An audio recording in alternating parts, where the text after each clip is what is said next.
Thanks for joining this episode of the number 86 lecture series, which continues the conversation in the 85 Federalist Papers about the role of federalism. Today's episode features Professor John O. McGinnis, who is the George C. Dix Professor in Constitutional Law at Northwestern University School of Law. As always, the Federalist Society takes no position on particular legal or public policy issues. All expressions of opinion are those of the speaker. Why federalism? We're joined today by Professor John McGinnis, who discusses the benefits of federalism, including how state governments serve as a check on the federal government, and unexpected benefits from competition. Should judicial review apply to the structural provisions of the Constitution? What is the state of federalism today? Federalism is the division of power between the federal government and the state government. And what we mean by division here is that the federal government only has limited enumerated powers. And as far as the federal Constitution is concerned, states have all powers that the Constitution doesn't take away from them and give to the federal government or just prohibit their exercising. So the states are essentially, from the point of view of the federal Constitution, have much closer to plenary powers than the federal government, which is one of carefully enumerated powers. As a result, there are two effects of federalism. One is that federalism means that the states are a check on the federal government. They're a political check. They elect political actors who can speak, sometimes now sue, the federal government. The clash of federal and state authority is important in two different ways. One, it's important in the sense that states have different authorities from the federal government. And that means that states are continually important in people's lives. And that means these state institutions still have allegiance from their citizens and can, in some sense, stand up to the federal government. They can sue the federal government. They can do take a variety of actions. Indeed, they maintain state courts that are open and ultimately can hear federal constitutional questions against the federal government. So that institutional check is very important. Another important check is that they're a different locus of political actors, that state governors are potentially competitors to senators. Potentially they could competitors to the current president. They can run for president. And so that's also a very important area, that they have their authority and they demonstrate it by competence in state affairs. And by doing that, their ability to be political actors in a different realm creates a check on the political actors in the federal realm. Can you tell us more about how we should think about the federal realm versus the local realm, as you just mentioned? Are there certain powers that are more appropriate for one versus the other? Ideally, government should be as small, as limited a jurisdiction as the public good it provides. The reason for that is that you want to have people who are benefiting from the public good pay for the public good. Now, everyone benefits from national defense, and it really won't work at a local level. But there are a lot of public goods where people, a museum or something like that, or a bridge in a particular locality, the benefits are localized, and so one wants to pay for it in that area. Get government that is more competent in the sense that it will take funds from those who are benefiting it. You might get more accountable government in that people are likely to pay more attention to public goods and how well they're provided in their particular area than to look at some national question. That's at least the hope. Ultimately, the way to think about the federal government under the original Constitution was that it was to provide public goods that the states were less good at providing. What I mean by public goods are goods that markets cannot easily provide because of free riding problems. A classic example might be a defense, for instance, and that the family can't provide. So that's why you have public goods in the first place. And for the same reason that markets aren't very good at providing defense for the entire United States isn't very well provided for by the states, because the states have free rider problems. In other words, they'd like to provide the least amount of money and get the most amount of defense. But if all the states do that, you're going to end up with very little defense of the realm. And that's why the public good of defense needs to be provided at the national level.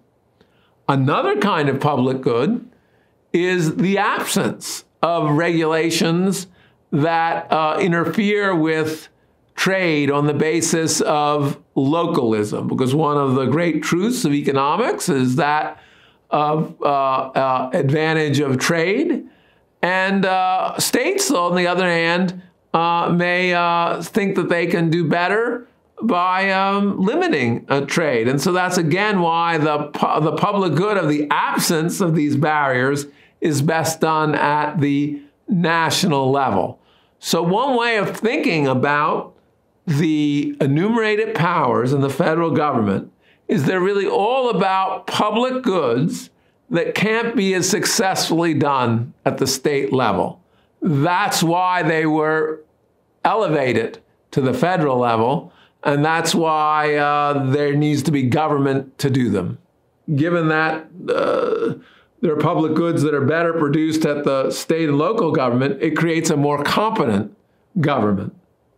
And it creates a government also that is a more competitive government.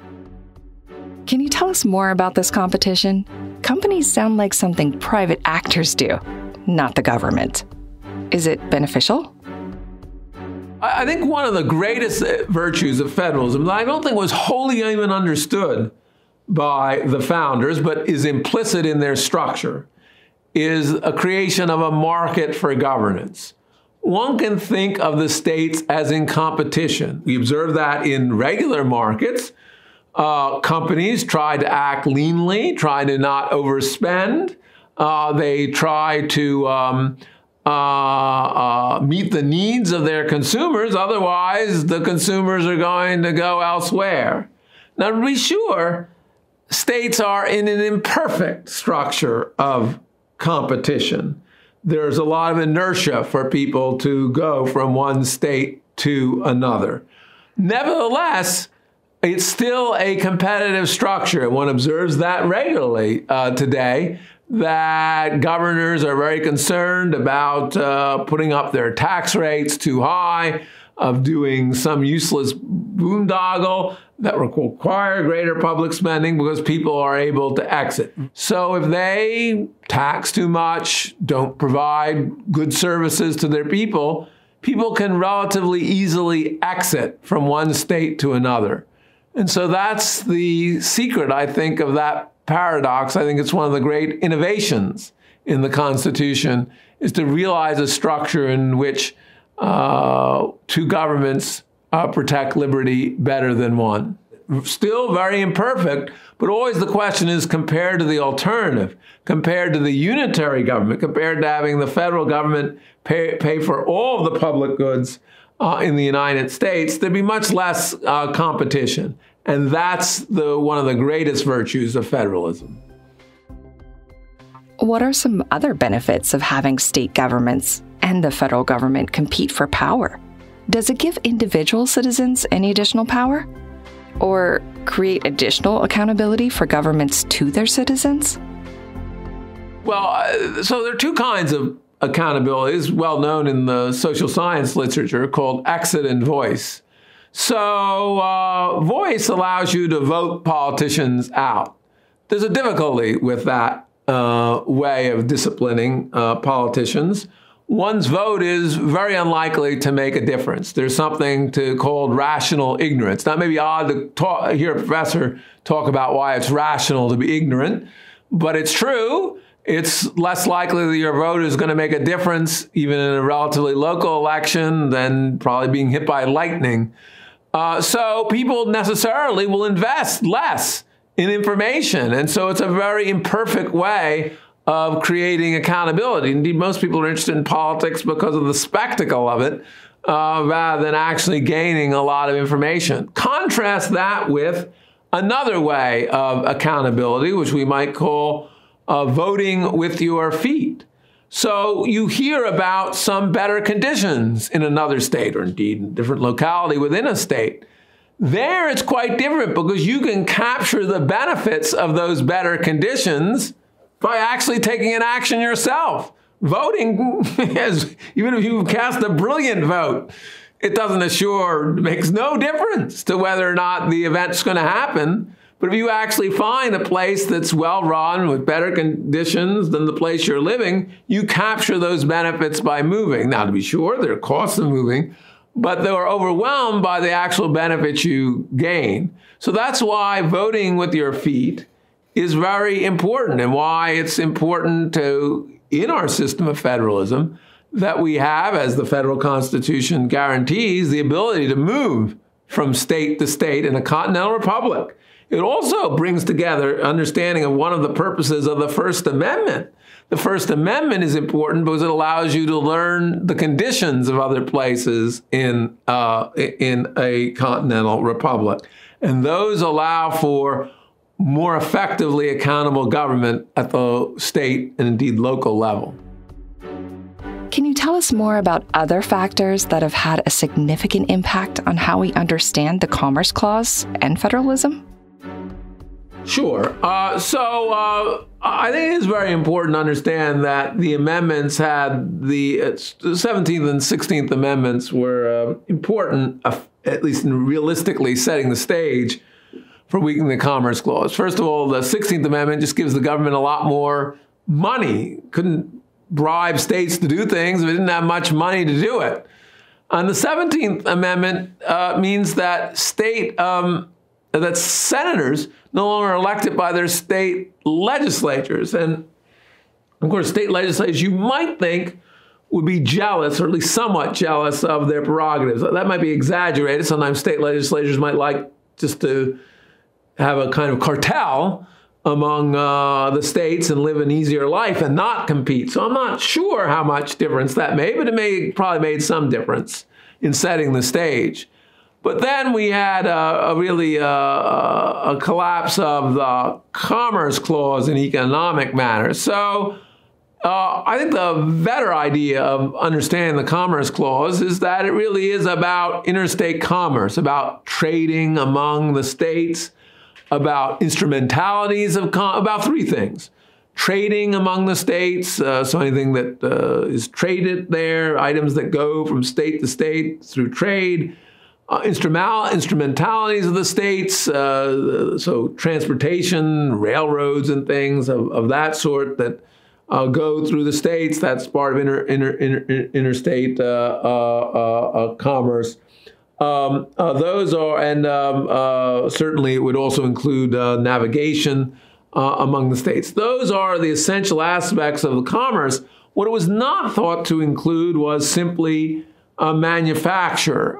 Even if the manufacturer had effects in different states, even if you manufactured part of the products in different states, that was thought to be largely internal to the states. Chief Justice Marshall famously said in Gibbons v. Ogden that the Interstate Commerce Clause concerned more states than one.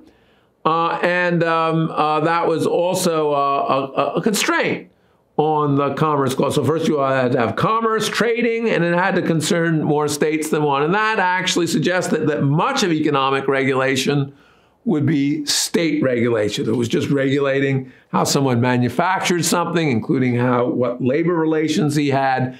And that was an important limitation on the federal government. That ultimately declined. There became a sense that it was the responsibility of the federal government to police working conditions. I think the first, or the greatest cause was child labor. Child labor was thought to be an evil. And there was a case in which the federal government tried to constrain child labor, and that was thrown out as essentially being an attempt to control labor and therefore not commerce under the Commerce Clause. In a case we'll have it be Dagenhart. Ultimately, that case was overruled, and that struck me as a crucial turning point. It was a crucial turning point because, while I think it may well have been a good idea, they did not pass a constitutional amendment. And Roosevelt, when he was elected, had the choice, essentially, to try to press for a constitutional amendment, and he decided not to, although he was very, very powerful at the time, and I think might well have succeeded. Of course, the alternative was to change the Constitution through appointing a lot of judges. And Roosevelt, quite incredibly, and according to our understanding, the modern era, appointed the whole Supreme Court, and appointed these justices according to his view of the Constitution, which had really very little enumerated power, and really so ultimately changed the court. That's the thumbnail sketch. Discussion of these cases brings up the role the courts should play. Should judicial review be available for the structural provisions of the Constitution and for federalism? There's a whole school of thought that judicial review should only be available for rights. And the reason is that essentially the political process will take care of questions of structure. In other words, governors will fight for their federalism rights. Presidents will fight for their separation of powers rights. And the judiciary should be available for the people who are not as present in politics. In my view, that's very wrong. It's wrong because I don't see a very large distinction between structure and individual rights. Ultimately, the structure is about protecting individual rights. It's as described that we have a market for governance that protects, makes people easier to enjoy liberty by moving from state to state. All of those are very important rights. Also, it protects against the overweening federal government. All of these are essentially the rights of the individual. Secondly, there's nothing in the Constitution, as an originalist matter, that suggests there's some separate provision for judicial review that only goes to constitutional rights and doesn't seem to reach structural rights. Indeed, that would be bizarre. Because, of course, if you thought that there was judicial review in the Constitution of 1789, that was really almost entirely about the structure of the Constitution, or predominantly about the structure of the Constitution. So it'd be a very odd view, I think, to take historically. And then finally, I think it's just not the case that governors are always going to protect the structure of federalism or political actors in the states. State actors, you have to understand, some of them times they won't like competition. I mean, it's well known in economic life that even market actors sometimes like cartels. It's an easier life. You don't have to compete. Well, so why shouldn't some state actors like the fact that the federal government's taking some axis of competition away from them, even if that's bad from the people? For the people. So there's a very imperfect connection between the interests of state politicians and the structure that is being designed to protect. Because the structure isn't being designed to protect them. It's being designed to protect and enhance the liberties of the people. And their interests may not be exactly the people's interest. And so it's just, I think, a huge mistake to give up judicial review of federalism, or indeed any structural provision on I think, the wrong idea that there's a congruence of interest between the politicians and the citizen. A final question.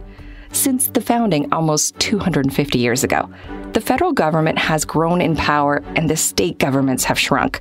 Where are we today with federalism?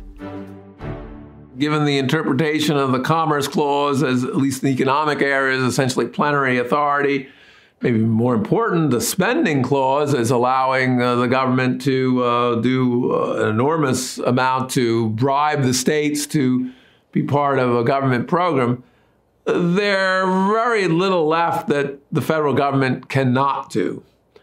And so that's a tremendous constraint on state authority.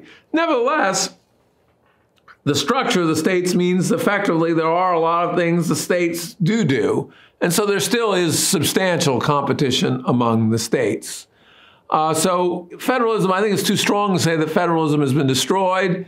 It's been weakened. The question today, I guess, is do we need to think of how to revive it, how far it can be revived in that way? I see there's some green shoots that at least in the area of non-economic authority, the Supreme Court is saying that the government is not one of plenary power. So it's neither completely dead as a constitutional matter nor as a practical matter. Thank you for listening to this episode of the Number 86 lecture series. The spirit of debate of our founding fathers animates all of the Number 86 content, encouraging discussion and critical reflection relative to how each subject is widely understood and taught in law schools and among law students. Subscribe to the Number 86 lecture series on your favorite podcast platform to have each episode delivered the moment it's released. You can also go to fedsoc.org/number 86 for lectures and videos on federalism, separation of powers, the judiciary, and more. That's fedsoc.org/NO86. Thanks for listening. See you in class.